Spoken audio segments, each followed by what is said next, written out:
Good morning, students. Today we are going to discuss the poem Chapter 10 A Real Santa Claus by Frank Dempster Sherman. Students, first you have to memorize the name of the poet and then you have to learn the spelling of the poet's name. So, first I am going to give a simple reading. Then we are going to discuss the meaning or explanation of the poem. And as I will read the poem, you should also read it along with me. Okay. Santa Claus, I hang for you by our chimney stockings too, one for me and one to go to another boy I know. There's a chimney in the town you have never travelled down.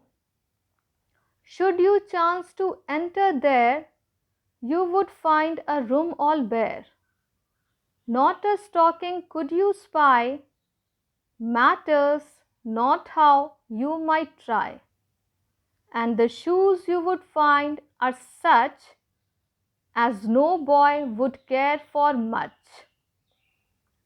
In a broken bed you would see someone just about like me, dreaming of the pretty toys which you bring to other boys. And to him a Christmas seems merry only in his dreams.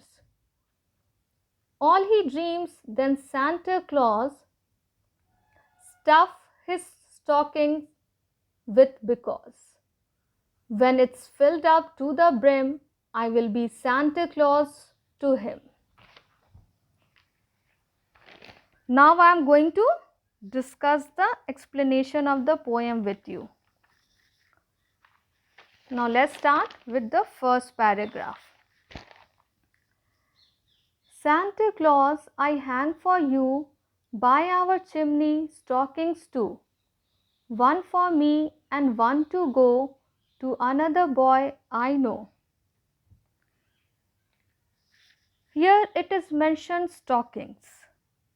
Stocking means the long socks. The socks which we wear to school are not stockings. They are below the knees. Stockings are a little higher.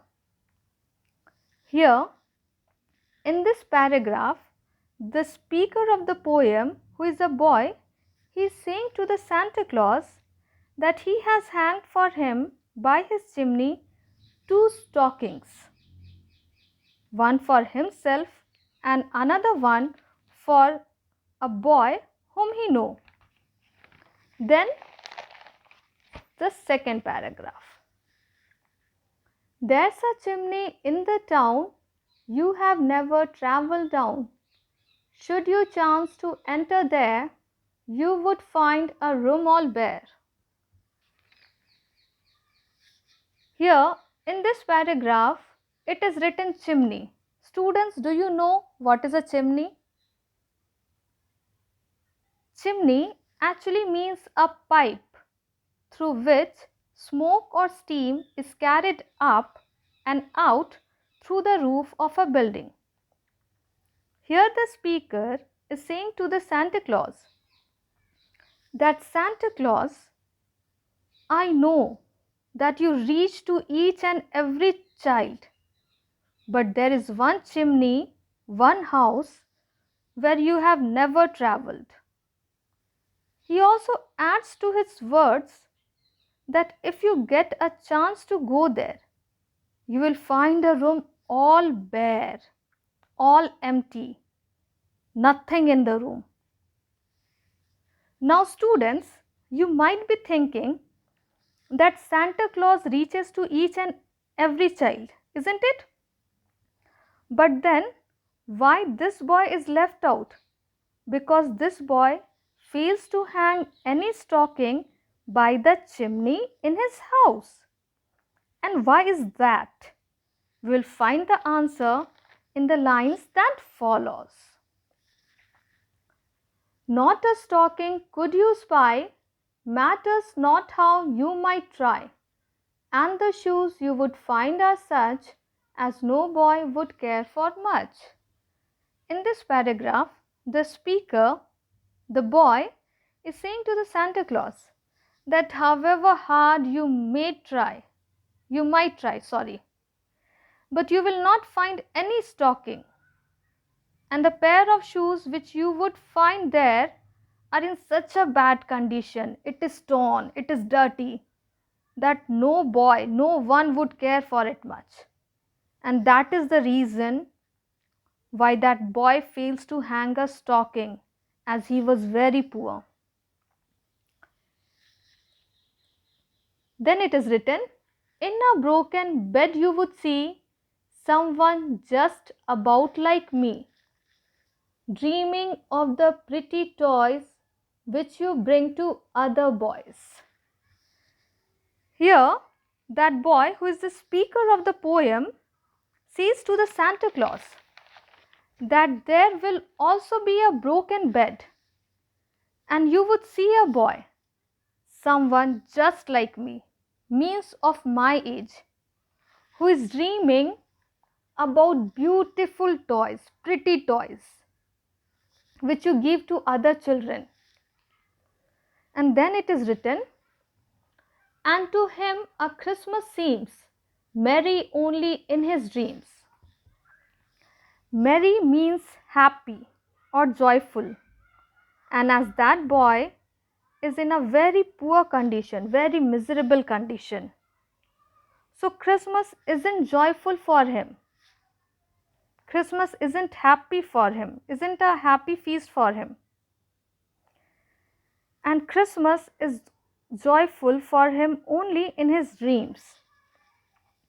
And then in the last paragraph it is written, all he dreams then Santa Claus stuff his stockings with, because when it's filled up to the brim, I will be Santa Claus to him.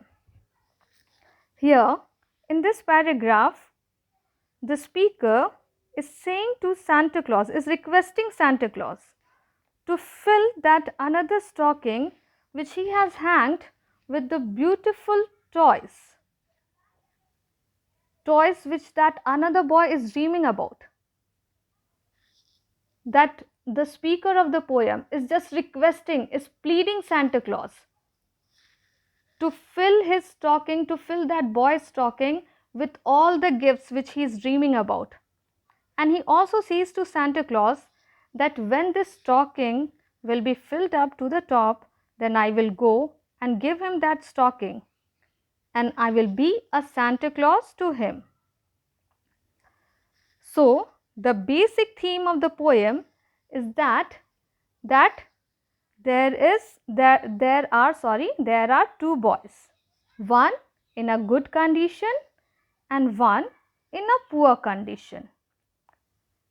And the boy, who is the speaker of the poem, is arranging all the gifts what that poor boy is dreaming about for the boy, and he wants to make his Christmas a merry one, a joyful one.